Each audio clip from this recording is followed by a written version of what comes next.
Kia ora, Jeremy here. Hey, just a disclaimer to let you know that the episode you're about to listen to does discuss the sexual politics of the films we're talking about, particularly some of the tricky sexual politics, and we go into the representation of Jimmy Savile, who, if you don't know, was a UK personality, a big UK personality that after his death, there were countless allegations of sexual assault that came out against him. And so we talk about sexual assault and some of those allegations in connection with the films. So just letting you know, and with that in mind, we hope you enjoy the latest episode of Cinema in Context.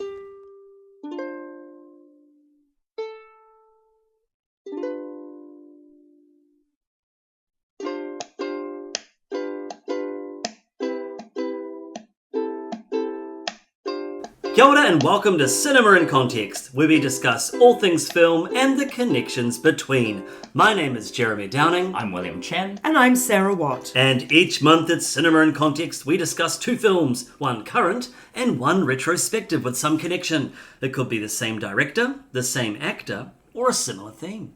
This month, we are discussing 28 Years Later, which came out this year, and Night of the Living Dead, which came out way back in 1968.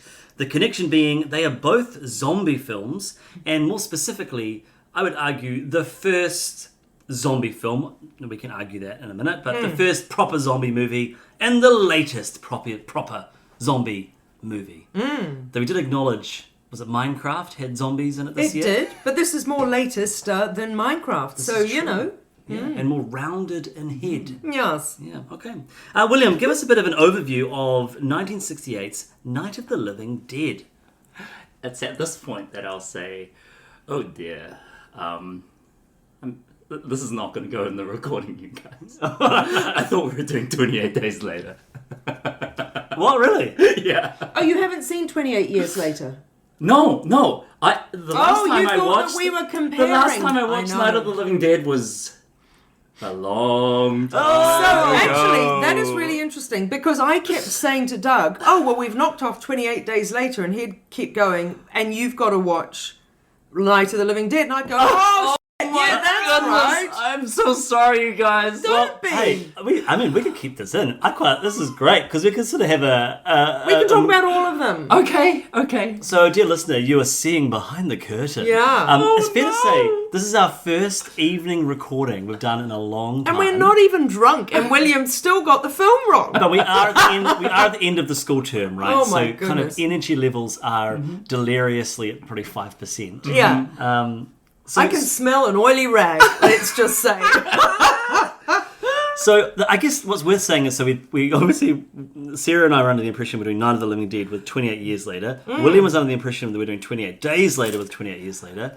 But I have rewatched the entirety of the series. And I rewatched 28 Days Later, so we're all on the same page. All right. And the last time I saw Night of the Living Dead was a long time ago. Okay, shall I give us a summary of Night of the Living Dead? All right, so please. Night of the Living Dead is George A. Romero's, I guess, low-budget film, but when you actually look back at the budget, it's still pretty reasonable for 1968, but still, not a huge budget.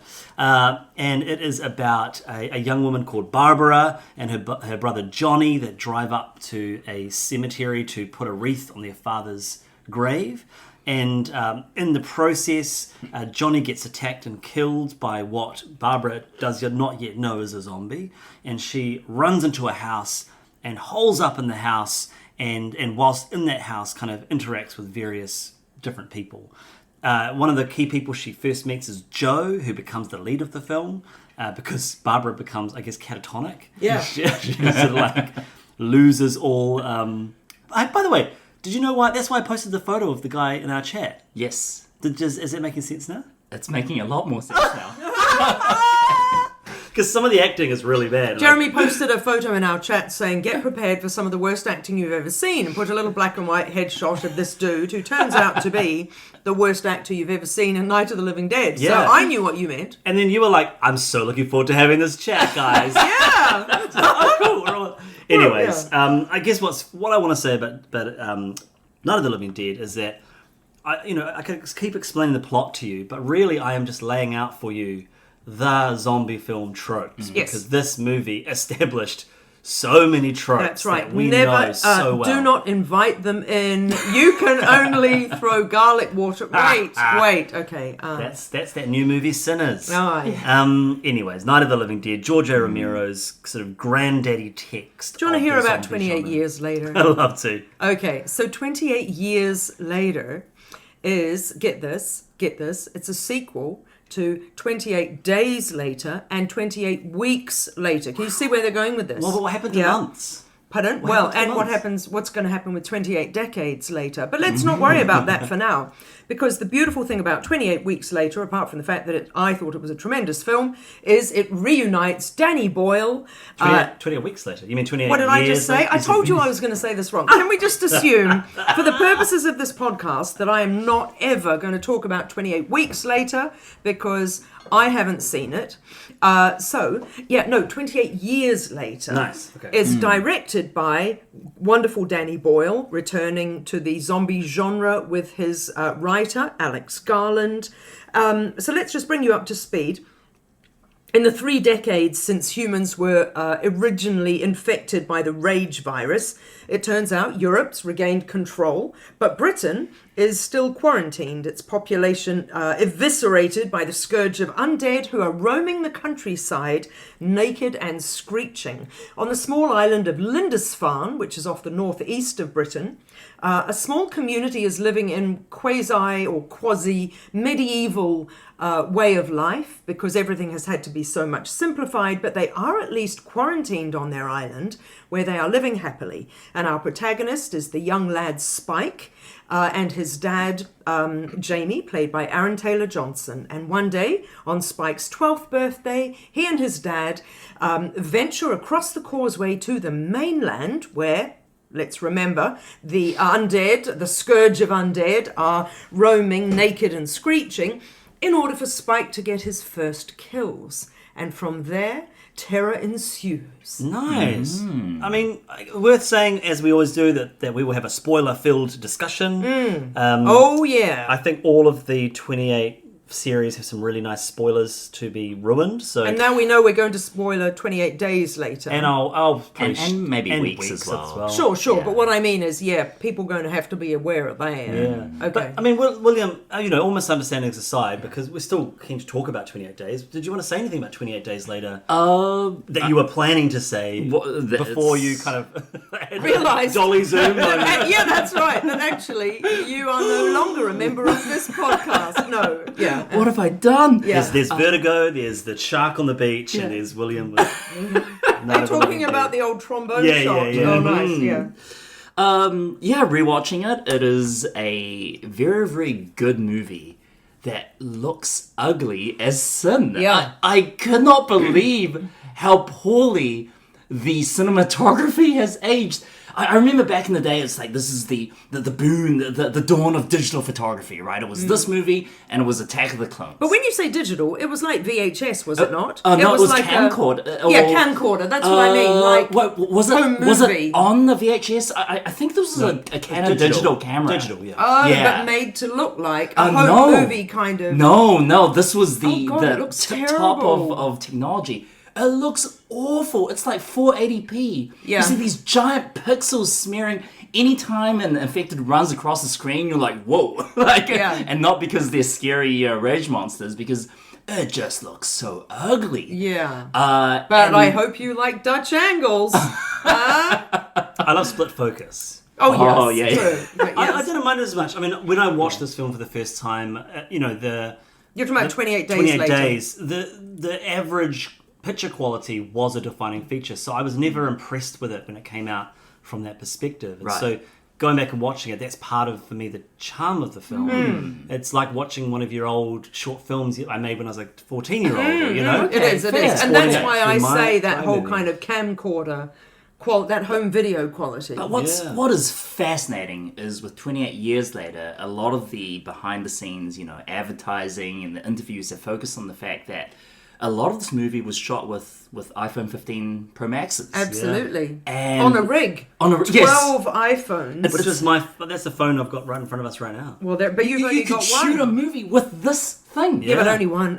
of them though. You know, we wouldn't get that spectacular kind of The headshot cam, like The Matrix. The Matrix. but bullet time or whatever. But just, not 28, but 23. Close enough. Sure. 23 years later, after the original 28 Days Later, Yeah. the technology that's afforded to filmmakers to, do a guerrilla style shooting thing, it's incredible because 28 years later looks out of this world. Yes, it does. Like, it's so clean and it's so slick.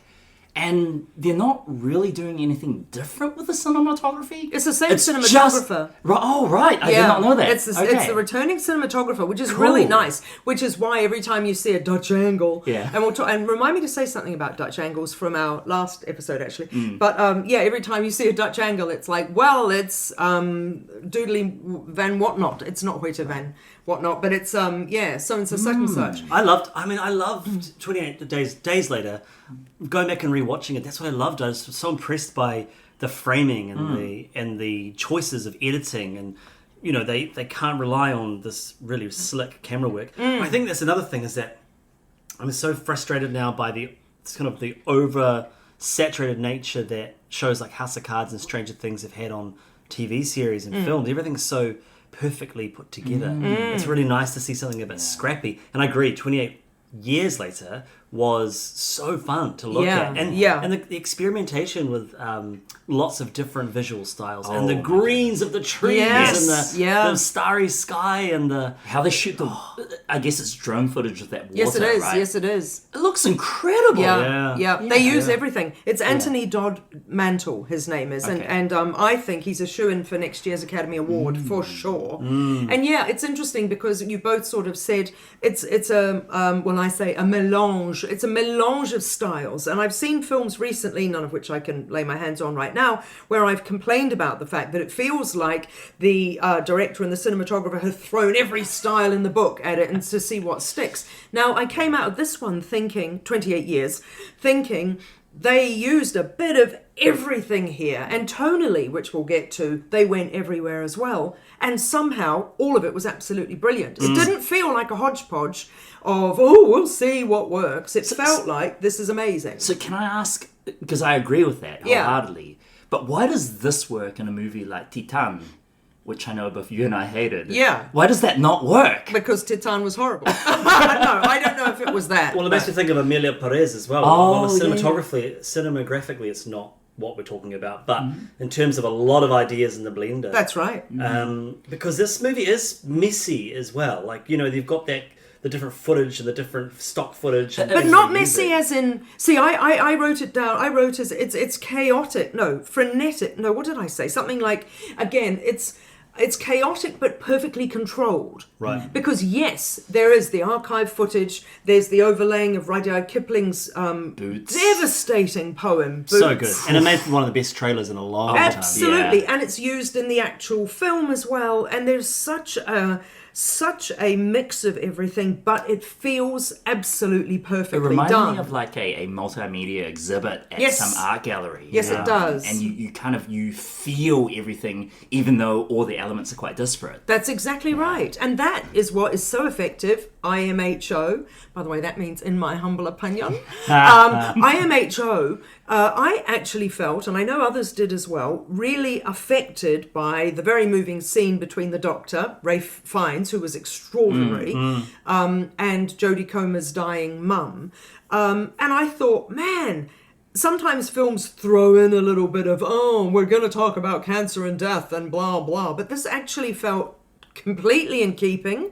It was very, very moving without being over the top, which I think is all down to Rafe just being extraordinary. And Joe, and the kid, the acting, Yes. and the He's directing, fantastic. really strong. Yeah, and it all worked. Yeah. Normally we would go, it's a zombie movie and they had to throw in a schmaltzy death. But no, it worked. What's really, really funny / sad is that I think a lot of people wouldn't agree with you, Sarah. The critical acclaim of this movie does not match its divisive nature online. Oh, that's a lot interesting. of people hate this movie. Do they? Because it's not what they wanted it to be. Yeah. This is like the Last Jedi of zombie movies. That's interesting. Do they hate it knowing that it's the first of three and therefore... Well, I guess no one really knew that going in. Right. But the idea that, this is finally like Danny Boyle and Alex Garland getting back together. Yeah. The long-awaited follow-up to their magnum opus.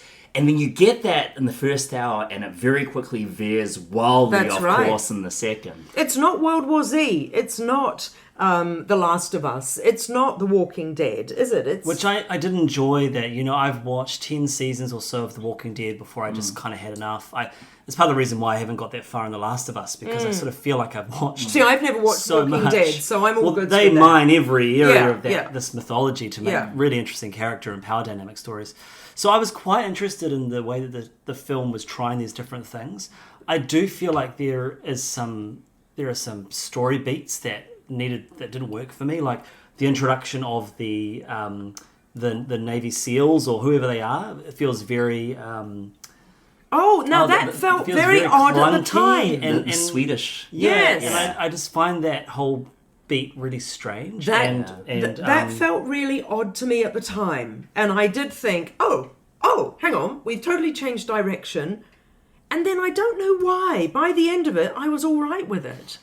For me, that was like, it was very strange, but I just kind of went with it. Yeah. Then you had it reminded me of Civil War. Did it remind you of Civil War? A little bit. Like episodic, and then they meet these weird people. This kind of road movie-ish kind of thing, because of course Alex wrote and directed Civil War. Yeah. And so yes, the Swedish troops turning up, and then the Swedish troop, the Swedish soldier saving them, and that suddenly felt very Civil War to me.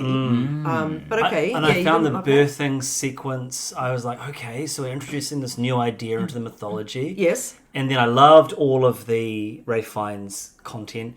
And then I've been waiting for was it Billy or Jimmy? When Jimmy. I was waiting for him to turn up through the whole film. And because of the dead guy with Jimmy written on his... No, because I was like, who's the kid at the start? Yeah. We're going to... 28 years later, he has to show up somewhere. Yeah, right. And so then the ending for me, I was like, all right. And then when I found out it was one of three...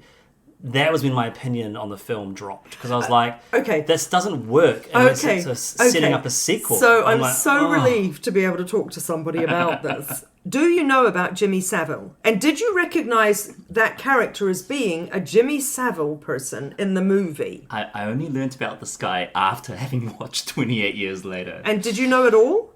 Jimmy Savile? Yes. Isn't he the children's entertainer that was done for horrific So, things? this is the tricky thing, right? We're getting straight into it now. Night of the Living Who is what I want to say. Anyway, back to I'm so sorry, no, guys. it's fine. I feel awful. Guys. I want to talk about it. So, that whole weird scene with Jack O'Connell playing Jimmy, as soon as he came out in the shell suit, as they call it, the tracksuit, the glinty tracksuit, and the funny blonde wig, I went, this is really awkward. He looks like Jimmy Savile. And then I went, that's why they're calling each other Jimmy. And that's why the guy who was strung up, who had been bitten by zombies and who Spike was supposed to kill. You know, the guy was strung up in the house. He had Jimmy carved on his chest, right? So I was like, why are they dressed as Jimmy Savile and they're calling each other Jimmy? It's really darkly sinister. Now, British audiences will know instantly that that's who that is, because sadly for British audiences, we grew up with Jimmy Savile for 40 years and he was everywhere on the telly. He was famous on Top of the Pops. He was Jim'll Fix It, which I grew up with, and he was friends with Diana and Charles and Margaret Thatcher, and he was literally everywhere. So I'm afraid he is inescapable for British viewers. And then, as you say, Jeremy, there was this horrific. He had horrifically, and they didn't know till just after he died, which I think was around 2009 or 2012. It came out that he had molested and raped hundreds and hundreds and hundreds of vulnerable people and children. So, here's the interesting thing about why the heck is this being written into 28 years later. Those who know will automatically go, ugh, Jimmy Savile, because we're watching it in 2025, and we know. But if you think about the mythology of the film, if Britain lost all contact with the outside world in 2002, Because remember that the British mainland is quarantined and is... Oh, but this is just this is gross. I get what you're saying. It's gross, but this is what... weird plot point. It's weird and Why gross. would they but hang there? Because I'm intrigued. Because I'm like, bring me Near DaCosta's the Bone Temple, and that's coming out in January. I need that episode too, which is all about the Jimmys, because I need to understand. But here's the thing, Jeremy. To us it's gross because we have the 2025 knowledge, or even the 2015 knowledge, that Jimmy Savile was an unconvicted pedophile. But in 2002, they didn't know that. So if the world ended for Britain in 2002, and these guys have grown up since that time knowing only of Jim will fix it, then there is a strange, creepy innocence to them wanting to walk around and be like Jimmy Savile. But from the filmmaker's perspective, why would you even align your story to this... I don't know really yet. Gross story. I don't know That's yet. why we got to watch part 2. I know. This is not my issue with. This is not my issue that. But you didn't know all this, right? No. Think how many people didn't know this, and they'll be going, "What the f is that?" No, but I just found the ending of a group of guys turning up and adopting our lead character. I was like, what? And then when I found out this leading into a sequel, I was like, boo! Like, Wait, well, no, it's... you're missing a lot of beats, right? You're missing the beat that they do flips like the frickin' Power Rangers. And they take glee in bashing the dead to death. And every time they kill one, the infected, they're doing kung fu poses. Yeah. It's like, what am I watching? It's like kids who haven't grown up since they were kids. Possibly, because in they were the watching 80s. Teletubbies. Okay, so let's say that this is a group of feral kids who've been weaned on 80s and 90s kid shows. And that's all they know, And- because that's all they've grown up with, because everything stopped in 2002. Okay, so bear with me. So they've somehow survived by watching old episodes of Power Rangers to like hone their martial arts skills. Yeah. And they all he had a little Power Rangers. that's right. Oh, that's right. Spike had left the it Power behind. Rangers, the figurine. Very good point. Yes. I forgot about that. And so why is this in this movie? Like, Well, this is it. Okay, I'm actually liking this theory a little bit more. It's Not the biggest- not the Jimmy Savile No, stuff. but That's the disgusting. Jimmy Savile stuff is really interesting, as I say, because... I wouldn't use that word, but yep. No, it is interesting though, Jeremy, because it isn't as cut and dried as they're doing it because they are all secretly celebrating a pedophile. No, but it's because just, they can't possibly just- have known, I don't- and yet they are bad people. I just want to say, and this is jumping to the end, this is jumping to final thoughts. I think 28 years later is in contention for my film of the year. Yeah. Like, I loved it that much. Are you going to see it again? Maybe, maybe not. We'll see. Yeah. We'll see. What is it about that? What is it about that, though? Well, is it hang because on. it's intriguing? There's a caveat there. Oh. Which is you gotta ignore the final 3 minutes. No. Like I got there, and you see Aaron Taylor Johnson, and he's running towards the surf. He's like, Spike! It's like, oh, heck yeah. This is it. He's off on, a new adventure, on a quest. He's breaking free of his dad. He's going to be his own man. And then you guys got to think about what happened before, which was a very long stretch of maybe 30 minutes of Ralph Fiennes, being really contemplative and a zombie movie becoming very gentle and talking about not just the inevitability of death, but also about the warm embrace of death and celebrating death and how, Spike, Memento Mori. That's and all right. that. Yeah. Spike putting Jodie Comer's skull in the best position. Apparently that was real, by the way. That was all built properly. That was not CGI. That was an That's actual amazing.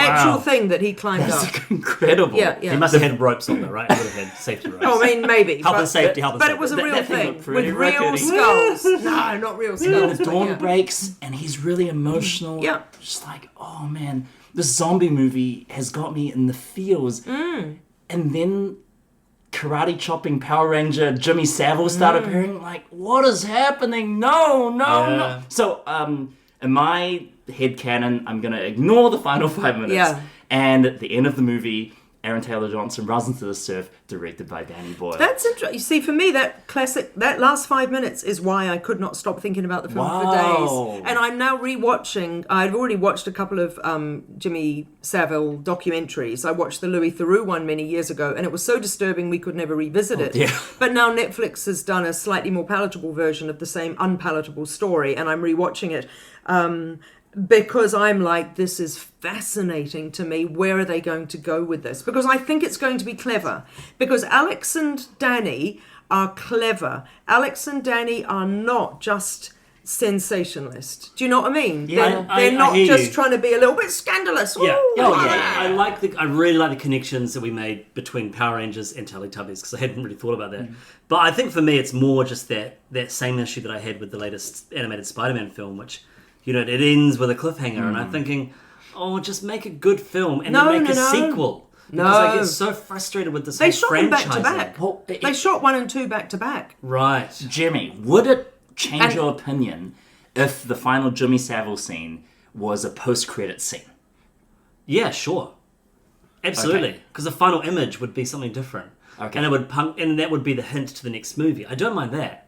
It's just, I was like, Yeah, I this see is what the you're end of saying. your film, and you're harking back to the start. Well, I probably would have an issue with that, because otherwise, Because you why know do we he have is the that? kid from the Why do start. we have that kid at the start? No, but Yeah, you know yeah. that Jack O'Connell is the Jimmy from the start. Yeah. Okay, fine. Yeah. Can I say, I thought, like I said, the acting was incredible. Yeah. But I couldn't understand what Aaron Taylor-Johnson was saying through most of It's the film. because he's playing a Geordie from Newcastle, and it's a really tricky accent. Now the kid, I can understand the kid, and I can understand. and the kid is everyone actually else. from Newcastle in Yeah. real life. And do you know that's only his 3rd screen role? And He what was a fantastic little fantastic. kid So he good. was. So but good. I love Aaron Taylor-Johnson. He was good. And as an aside, apparently they're thinking this is not, by the way, a Geordie accent. But I'm a wee bit excited because some people think he might be the new James Bond, and I'd really like that. Oh, yeah, I think it would make a good James Oh, I Bond. think he'd make a marvelous Denis Villeneuve? James Bond. Yes, I know. yes. Denis Villeneuve, So just- excited. Yeah. But anyway, that was a Welsh accent, or my best attempt. However, yes, I hear you, and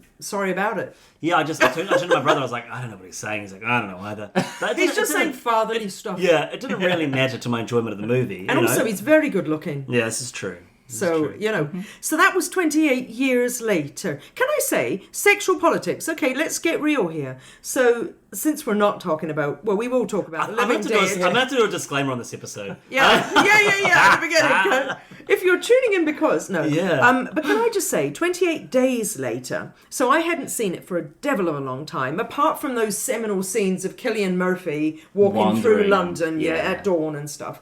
So we watched the film, and again, it was a little bit of a game of two halves in a way. You've got your classic zombie film, and then they wind up in Christopher Eccleston's military. Which is similar to 28 Years, right? Yeah. It really is a film of two halves. That's You've got right. the father story and the mother story. Absolutely. Very different in terms of tone. So they wind up with Chris Eccleston and the others, and then it becomes all rapey and kind of like sinister. Yeah. And actually, I bet you $1 million that is why they have ended this one on a, what those of us who know, it's very meta, obviously, because if you don't know, you don't know, but if you do know, you know that it is again a nasty, rapey, vulnerable people who are either drugged or, in Jimmy Savile's case, literally paralysed and disabled. So do you know what I mean? I wonder whether, I can't wait to read some interview. I'll have to ring Danny. I'll have to ring him up and say, what's going on with this? I've been Googling, but no, seriously. But anyway, no, 28 days later felt quite dated in that regard. It had very sort of post-1990s sexual politics. Do you know what I mean? I don't Yeah. think you Also do films like remind that me anymore. A lot of, I guess, British post-apocalyptic novels.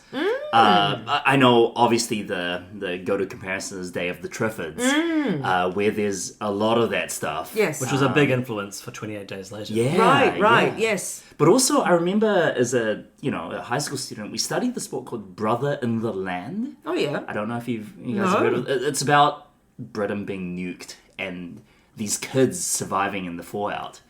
Did you also, was it around the time that you would have looked at the good old Raymond Briggs book, Where the Wind Blows. Yes. Okay, because there was a real obsession when we were younger, and I know I'm older than you. With but, fallout. But fallout and nuclear war, Mm-hmm. which of course is not a problem anymore. Well, that might be a good segue into our... Oh, that was irony, by the way, because we're in the middle of no, I got okay, that. I got that. good. But all right. still, nuclear threat is one of the key fears that is swirling around in 1968, and Oh, yes, go for it. and the zombies of that film are reanimated dead, which I would quite... by the way, listeners, Sarah's being a very good host and giving us bubbles, but I'm gonna drive home, Sarah. Yeah, but you can talk it all out. Okay, no, that's fine. Anyway, yes. Sorry. But what was I saying? So Reanimated Dead, and I haven't seen a zombie film in a long time that's about reanimated dead. I think 28 Days Later really influenced the zombie genre around viruses, which of course, they've not really caused us any issues in the last 10, 15 years. Yeah. So, anyways, so Night of the Living Dead Night of the Living Dead is about reanimated dead. From radiation. From radiation or some kind of something from space, we're not quite sure. Very Ed Wood. But it is a film that was made, like I said, on a certain number of dollars. And I think it's one of the highest grossing films of all time per percentage. Wow. I think it was because it was made for nothing and it made a lot. Yeah, it was made for, in adjusted dollars, about $900,000 today. Right. It's about 114 at the time or something.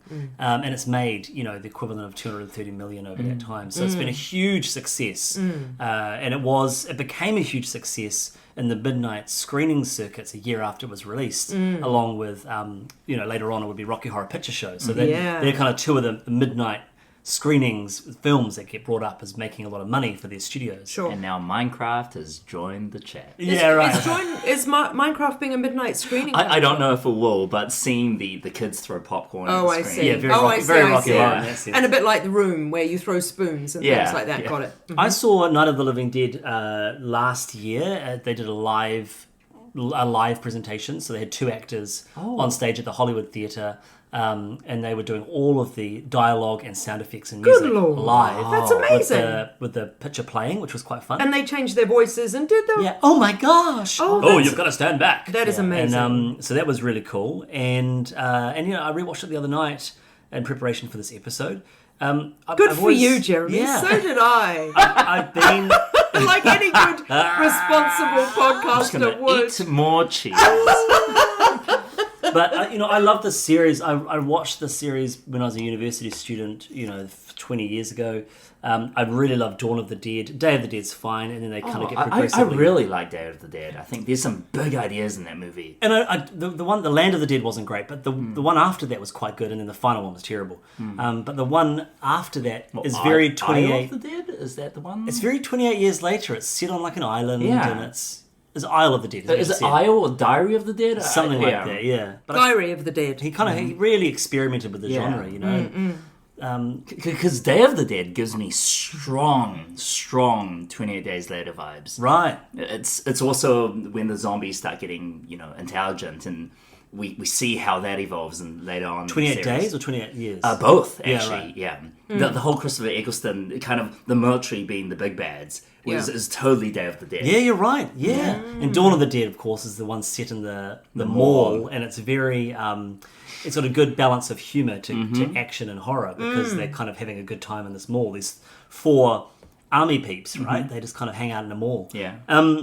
But yeah, so Night of the Living Dead, it is, it's hokey, and, like we mentioned, there's some terrible acting in it from most of the players. But Joe is fantastic. Yes, he is. And, if we're going to talk about sexual politics in the 28 films, I think race is a really interesting kind of piece of the puzzle. Naomi Harris is in the 28 Day. She is. Miss Moneypenny. But the leads of both Night of the Living Dead and Dawn of the Dead are black men. And 1968, right? Apparently it was coincidental. It was, yeah. So all I know is, and I've seen none of them. So I saw Night of the Living Dead under duress a couple of nights ago. I don't care for it at all.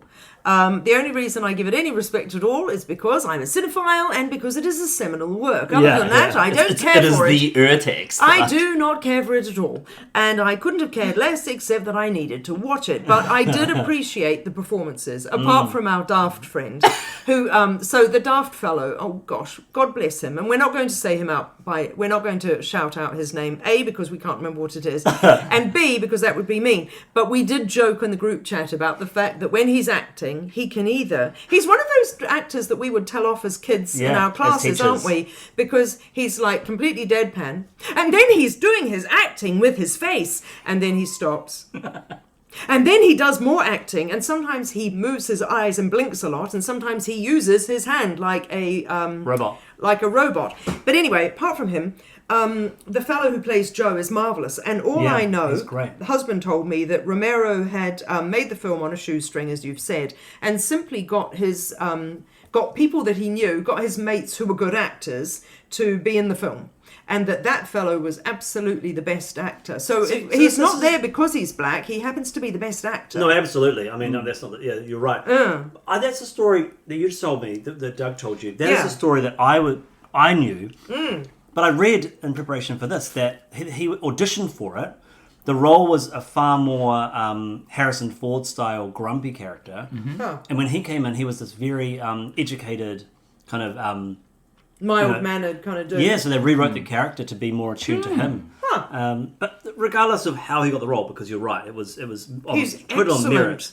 It's still significant for a movie of this type, a genre film, to have an integrated cast in 1968. Like this is significant. And for a genre film to have perfectly okay actors compared with, say, the first Friday the 13th film, where I mean, I thought everyone Barbara, was rubbish. she was a great actor. Her character was infuriating. I kept thinking she was going great. to turn into a zombie, and then That's the conceit, isn't it? Is that she's kind of zombie-like. But then of the course, that's little the girl ending as well, right? downstairs is turning into a zombie. Yeah. So when you talk about films, seminal films, and they set up and we joke about Sinners, but of course we knew in Sinners that do not invite them in, the vampires, because you do not invite a vampire in, because we've all seen The Lost Boys or whatever. So I love films, obviously, that play with the lore, Lore. And so this film sort of started to set that up with the fire, for example. Light the fire and they won't come closer, which is, of course, what Ray Fiennes doing. It set everything up. 28 years later. You think, Absolutely. like we have never seen. I mean, Nosferatu, I think, was the previous zombie, right? We've never seen anything like this. Except that in Night of the Living Dead, it takes them ages to transform or transition. Yeah. Whereas in World War Z, it's super fast. Yeah. And it's meant to be, 10 seconds? But this is the 28 thing. Zombies up until 28 days later were slow. And part of the commentary of zombies is, I've heard this theory that zombies are what the left fear of the right in terms of conservative masses, brainless masses, and then vampires are what the right fear of the left, these kind of hypersexualized individual kind of creatures of the darkness.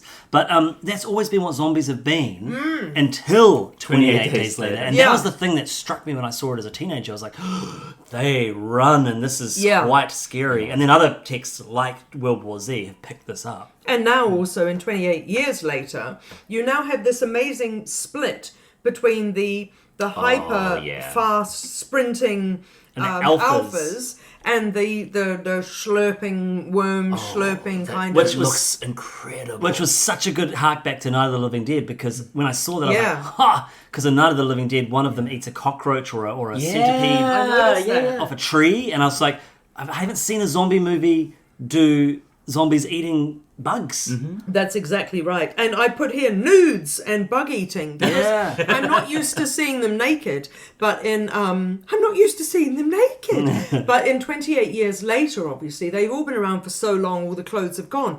And okay, so I did just want to mention, and look, maybe this is clever or maybe it isn't, but I thought a lot after the film about the pregnant zombie. And you think things like, okay, did she conceive while she was a zombie or while she was a human? The baby comes out and it's human. And I realised, of course, she has an item of clothing on. So she's wearing kind of a robe, that zombie, in 28 years later. And that therefore signifies that she was a human until quite recently. Therefore, that baby will have been conceived when she was a human by another human. Don't they say straight up that the alpha conceived the baby? I did not get that. They said that in the film. I didn't get that because I thought the signifier was she's partly wearing one item of clothing left. Therefore, it intimates that she hasn't been a zombie for as long as everyone else. Oh, that's interesting. Yeah, clearly, Alex Garland and Danny Boyle, the connection you make to the first film and the kind of problematic sexual politics, they are clearly interested in sexual politics with these movies.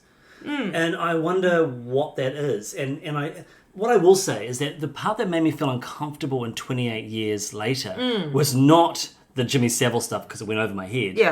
Wasn't the baby. It was the sequence where the Swedish Yes. army brat Yes. shows the young boy his girlfriend, Yes. and she's she's an influencer or she's a porn Yes, star or that's someone, right. Yeah. and she's got a whole lot of filler and he goes, "What's wrong with her mouth?" Yeah, and That happened to my auntie once when she ate too much shellfish, and he's like, "Shut up!" yeah, and all my audience are sort of chortling around me, and I'm like, this is two middle-aged dudes that have made this. It's a commentary on the fact that men, and even men by then, bear in mind the Swede is from emancipated mainstream Europe, are all sucked up in this culture that says that this is attractive. I got that, but I just feel it's like when guys tell girls they don't need to wear makeup, and I'm like, dude, you don't know half of what it is to be a woman in today. And the irony that I'm telling you this here, but I just think like it's just it came across to me as like a bit short-sighted that there's these two guys who made this film. No, I thought it was on purpose because I thought they were setting him up to be kind of a dick. It's on purpose, but I just was like, again, pick another thing to hang your social commentary on. I think it was because, my darling, I think what they were trying to do in that scene, because remember, it's hilarious. He's walking along and he says, "Oh my God," and this is the other connection. Okay, so he says, "Oh, my friend, he said I should have been a delivery driver." What's a delivery driver? I did love all that. And he said, "Well, you know who is a delivery driver? Jim from 28 Days Later. Yeah. Cillian Murphy was a That's right. cycle courier." So he says to Dang. him, and so I loved actually that scene where he's trying to tell little Spike about the real world. And you buy something on the internet and the internet? No, of course you wouldn't know about that either, would you? Well, and we know, but the kid doesn't. My colleague, he was not as enamored with this film, and he's a big film buff. I think he needs to listen to this and he'll Well, think we'll it see through. if he can handle it. What's his name? We'll give him a shout out. But he had a lot of criticisms, and I thought they were quite valid. Like one of the things he said was like, hang on, so there's all these people living on the mainland. Surely there's a whole bunch of expats that have got together and they're dropping. There's all these planes going over. Can't they drop resources down and can't they set up internet connections? No, because they're being shot down by the French. What? The French cruisers. The French are in the ships out in the water making sure that nothing happens. Nothing's coming to England, Jeremy. Tell your friend nothing is coming to save England. Because the Swedes. England doesn't deserve it. The French, Brexit. the Swedes. Well, somebody said that this is comeuppance for Brexit. Well, here's the thing, like the Swedes, they don't want to go, head to England, but they will wash the shore, and Exactly. there's that line, like, no one leaves. Once you're there, that's it. Yeah, but they could airdrop stuff in. No, but nobody wants to because Britain doesn't deserve it because of Brexit. Because Europe is just like, not Although our actually, problem. of course, Brexit wouldn't have happened, would it? No. Brexit wouldn't have happened. Oh. So going back to... Oh, yeah, sorry. Sorry. Going back to your point about the phone and the influencer girlfriend and all that stuff, I find the film treads a really fine line. And Between what and what? Between both glorifying a very, countryside, nostalgic... Oh, yes, a pastoral kind yes, of yes. medieval, back to basics kind of life. That's right, where men are men and women are women. And Oh, I love that. Queen Elizabeth II is on the wall, Yeah. And we're all making bows and arrows. that's right. And it's I love that. Yeah. Oh, I love that. Every second person is a Fletcher. Yeah. But it's balancing that with like the limitations of that kind of society, right? And what I find the most maybe fascinating, maybe complex about this film is any lesser film would say that, like this Lindisfarne like island cult, it's a creepy place, right? Yeah. Spike needs to get the hell out of Dodge, and his dad's holding him back, but they very obviously show you that's mostly not the case, apart from the scary masks. So those masks were quite creepy. But aren't those from flashbacks that he's having that will probably come up in film too? Oh, possibly. I think so. The children in masks. Yeah. But basically, they do a lot of heavy lifting with the fact that the island is a community. Yeah. And the people treat each other with care and respect. And yeah, they're falling into traditional gender norms, but it's for survival, and they've learnt, for 28 years how this is the way to survive. And yeah, it's falling back to a lot of, like, stip upper lip, blitz mentality. Yeah.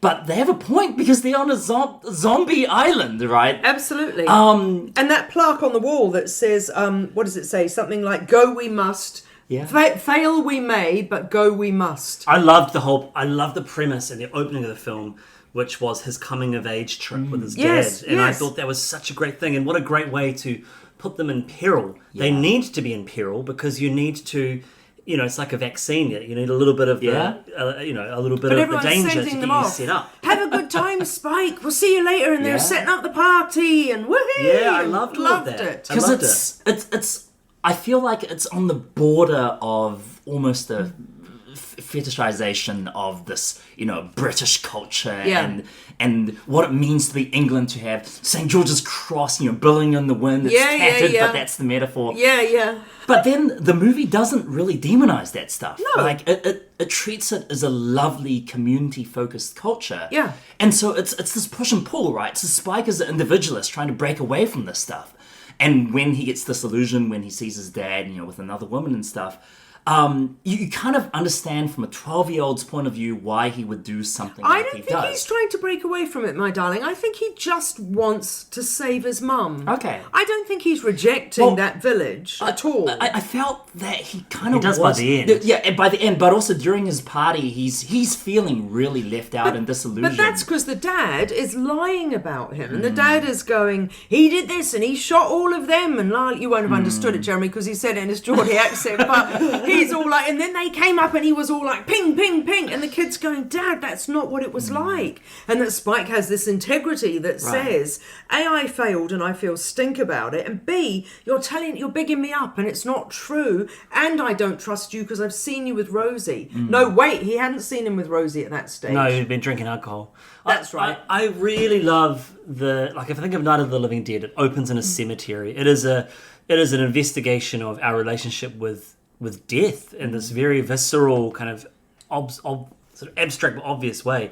And I think that the zombie films always work best when they sit in that kind of realm.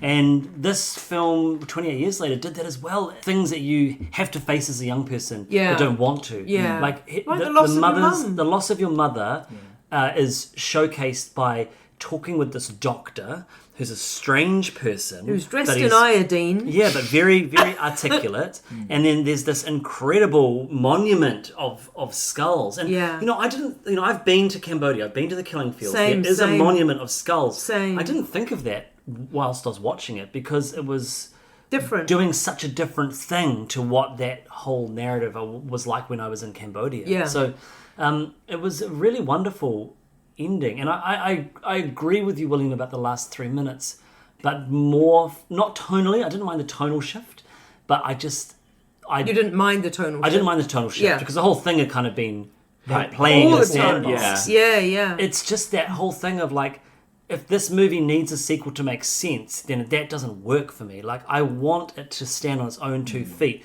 If this was a TV series, completely different story. Are you going to see Wicked 2? Absolutely, but that's different. Because, why is it different? Because it's labelled as a part 1. This is not labelled as a part 1. Sure. It's the same issue that I had with that Spider-Man. If they called it part 1, I would have been fine. Right. Dune part 1 for me didn't really have an ending, but I didn't mind because I knew that that's what I was in for. This movie's too long for us to tell over one sitting. So I think if you're going to call it 28 years later... Does it need to go ... Yeah, well, I don't know, like, just... The first, that's 3. Yeah. And it's an issue with cinema today because of the Marvel franchisation of things. They're all trying to do these things, and I love the Back to the Future series, but I still think the ending of Back to the Future 2, To Be Continued, is so naughty. Or the ending of Matrix Reloaded. I don't mind at all. I don't mind at all that it ended really different. I was quite shocked at the time. I was like, WTF. Yeah. I won't tell you what that stands for. WTF. I was like, what? Like that. But I didn't mind at all because I was up for it. I think I find it more frustrating if I don't know that sort of thing at the end of a film that I haven't enjoyed so much. Like, if you'll forgive me, Wicked. It was fine, but I don't care what happens next, and I'll have to see it anyway. And actually, I suspect Wicked 2 is going to be better for me than Wicked 1. But that's not the point. But I didn't care enough, and I'm like, oh, really? And still? Whereas this one, I'm like, you've got me. I'm on the journey. You've now done this crazy thing that's making me think about it. I thought about it for days, that film. And that's why all this hypothesizing, and I only have to wait 7 months until I find out what the heck. And then there will be a third. So there's actually a third in the pipeline, but apparently they needed to wait and see how number 1 did in order to get the go-ahead for number 3. Whereas Nia DaCosta has already filmed, as I say, back-to-back, the second film with the first film. So that is already in the can, as they used to say. So is Nia DaCosta a different director? She is. Now, Nia DaCosta... She did the Candyman remake. She did. And which was not very good. But she is... Because it's a different director who did 28 Weeks. That's and right. I rewatched that, and it wasn't as good as I remembered. But it was still a worthy I think 28 Weeks Later, it suffers because the first half hour is so good. Yeah. And then it just falls to pieces. That movie has some of the dumbest characters making the dumbest decisions. Now that's Rose Byrne and... Idris Elba, Jeremy Renner's in it. Idris Elba survives the film, doesn't he? He's up in a sort of that's a right. view box. They're just making dumb decisions. Yeah. It's like, oh my god, I don't care because you're just fools. So the premise of that one is Robert Carlyle. Mm-hmm. He has to abandon his... he has a choice to go back and try and save his wife in a zombie attack, or he abandons her to save his own life.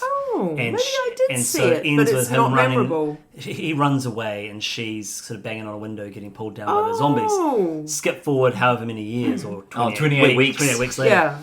And his kids, who had been off on a school trip over in France, Lindisfarne. They come back, and they're with Dad, and he says, "Oh, Mum died," and the kids escape the compound, go to their family home to find a photo of her. Lo and behold, she's living up in the attic. What? Why? And she's been surviving there the whole time. And they bring her back. Turns out she's infected, but she is not affected. She doesn't. She's a carrier. She's a So carrier. she's like The Last of Us.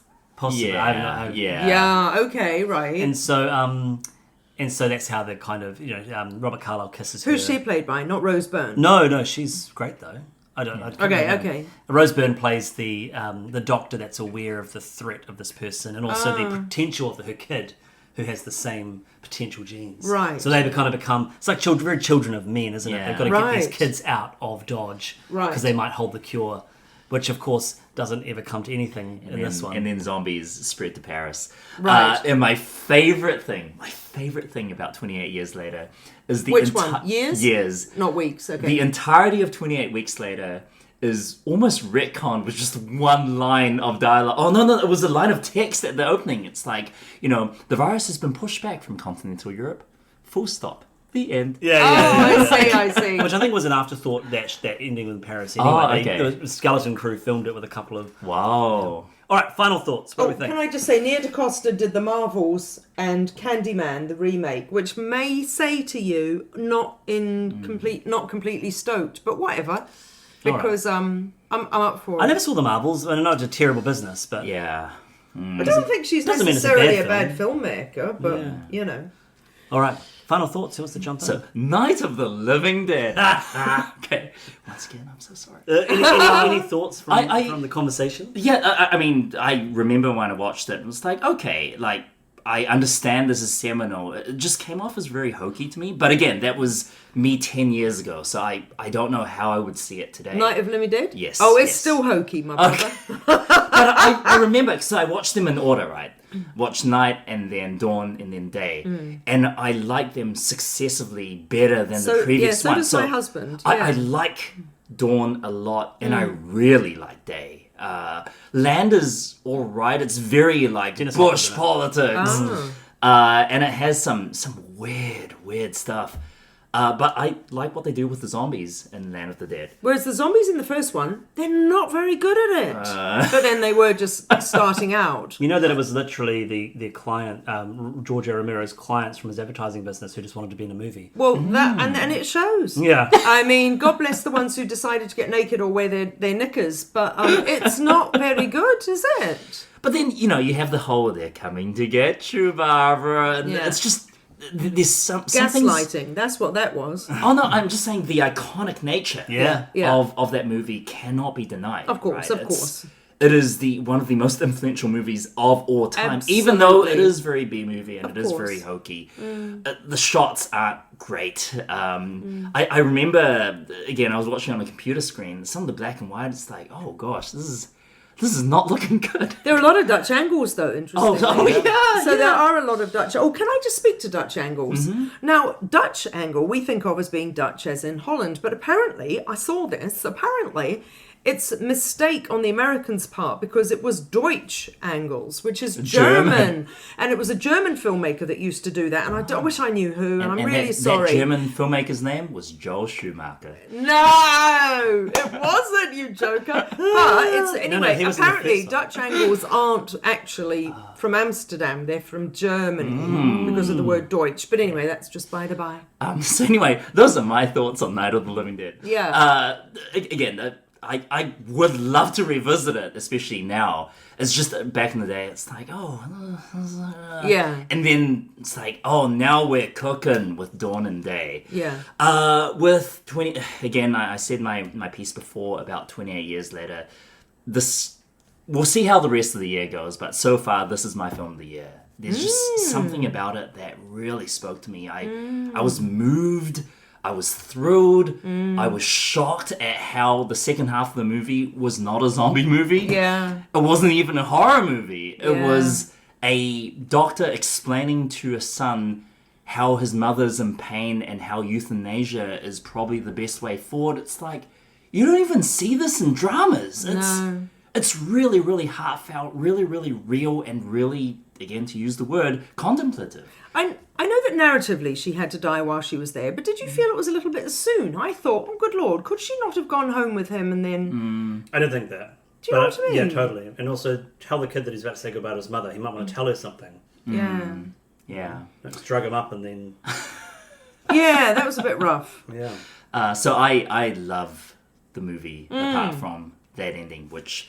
I sent something to you guys on our group chat, which is the ending to the Super Mario Bros. Movie. Yeah. Yes. I got that. I didn't get it. Well, because Sarah never saw Super Mario Bros. Oh, okay. No. So the movie... I never knew John Leguizamo was in it. He plays Luigi. Who knew? A Mario. And so the whole movie, Paul Hoskins, they're saving the princess, and they do. And Dennis Hopper, speaking of George A. Romero, Dennis Hopper is defeated. And so they're happily living ever after. No, living happily ever after. Yeah. And then there's a knock on the door. Princess Daisy pops in. She's dressed up like she's a Mad Max. And she says, "You're not gonna believe this." And then the adventure continues. You have no idea what happened. It's just something crazy. And that is exactly how I felt. It's like, I have not felt this way since 1993. Wow. It's so bad. I hated that ending. Oh. And then directed by Danny Boyle. What are you doing, movie? So Well, hopefully the next one, recontextualizes a lot of these decisions. But I remember just going, what the heck was going on with that? Anyway, apart from that, love the movie.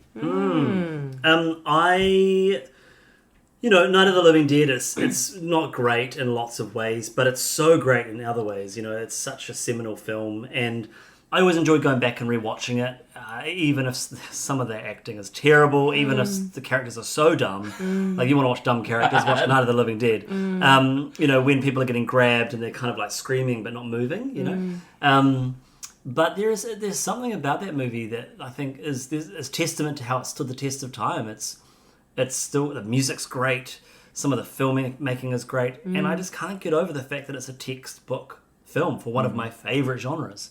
You're either living into those tropes or you are subverting those tropes whenever you make a zombie film. Yeah. And then 28 years later for me was, I loved the first half. I think I really loved what they did with the mythology. I really enjoyed the ending of the film in terms of that whole sequence we've talked about with Ralph Fiennes.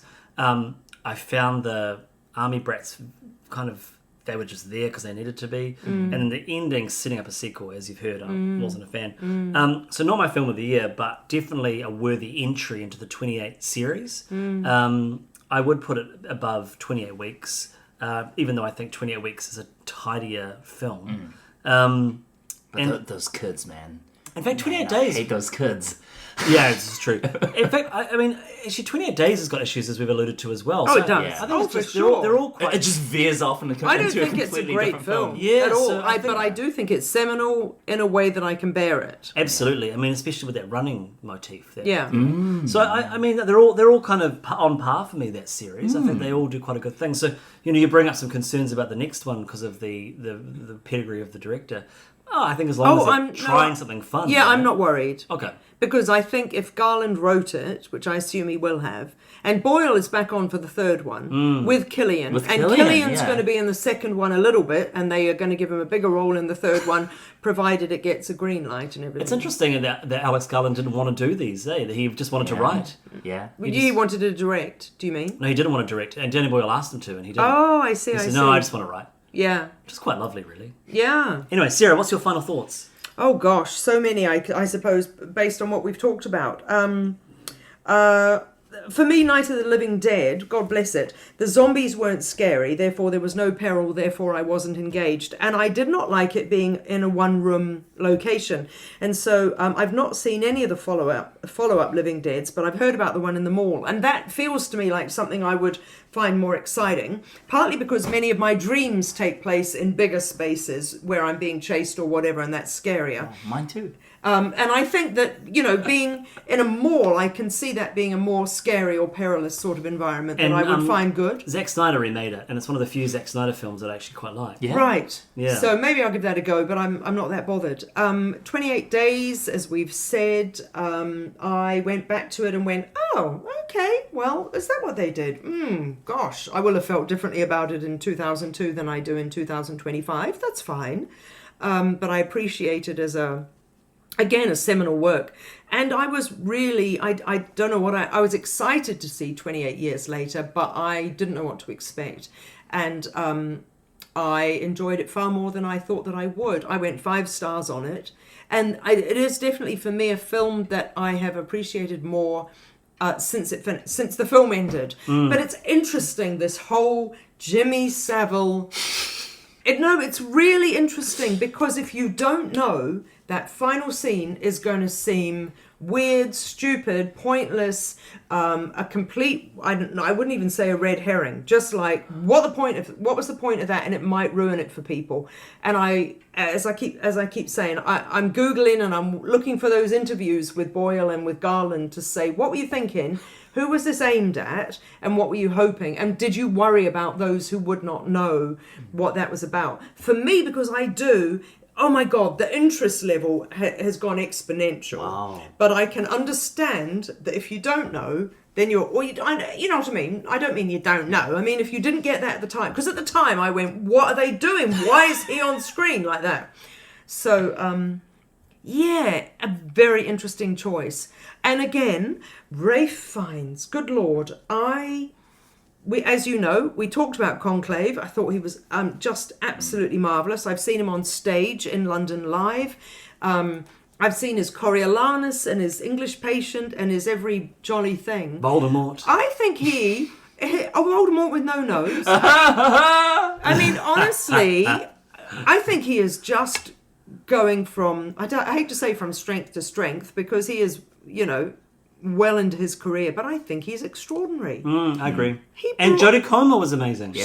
She's really great, and I really enjoyed her in The Last Duel, the Ridley Scott film. I love that film. Yeah, I loved it, and I thought she was marvelous. So, and I've never watched a Doctor Who. I've watched many Doctor Who's with old Chris Eccleston actually, and that's when I stopped. But she's not a Doctor Who. Yeah, she was in Doctor Who. Oh, Jodie Comer. I believe she was briefly. I think you're getting confused with another actor. Oh, she was in Killing Eve. She was, and I've never watched Killing Eve. There's another Jodie that's Jodie Whittaker. Jodie Whittaker. Sorry. Yeah. Okay. But so I've never seen her in Doctor Who either. But I've not seen. She might have not seen Killing role. Eve, but I respect her a lot. And yeah, there's something about 28 years later. Yeah. And Jack O'Connell was having quite a year. I love Jack O'Connell because he's in Sinners as well. Who was he in 28 Years Later? He's Jimmy, the main Jimmy. Oh, at the end? Yes, and he's all through the second film. Right. He's a major player in the second film, which they shot back to back. So Jack O'Connell was the white fellow in Sinners. The lead singer. vampire. That's yeah. right. He was great. Yeah, and he is a great actor, and I've seen him in many things over the years. Nice. So yeah, quite a lot of stuff. So Should we leave it there? I think we have to stop We because could I'm record for 28 years. burnt out for exhaustion. 103, not bad at all. Well, it might be a little bit different once I've edited it. Can I just say though, Danny Boyle has made an extraordinary career of a real variety of films. He is a great filmmaker. Because, you know, he may not always make the perfect film, but you're always going to go into an impassioned film. Absolutely. Oh, yeah. And he's Nicely also said. and he's got he's got his finger in so many pies because of course he did the 2012 opening of the Olympics. Olympic Games with the Queen and Daniel Craig. He directed Benedict Cumberbatch and Johnny Lee Miller in Frankenstein. Obviously Johnny Lee Miller also from Trainspotting. And I'd forgotten he did Shallow Grave way back in the day with Ewan McGregor I love and Slumdog Millionaire. and they're all brilliant films. Yeah. And so I thought T2 was great, Trainspotting. Yeah, too. Absolutely. That was a huge We surprise. did it on the podcast, eh? absolutely. So, you know, he is a national treasure, that Danny Boyle. Nice. Well, it's in there. Thank you for listening to another episode of Cinema in Context. If you enjoy our podcast, then please share it with your film-loving friends. You can listen to Cinema in Context on SoundCloud, Spotify, Apple Podcasts, and where all great podcasts can be found. You can follow us on YouTube, Instagram, and Facebook, which are great places to let us know what you think of this episode, as well as give us suggestions for future films to discuss and compare. Look out for our next episode in a month's time, and until then, No mai.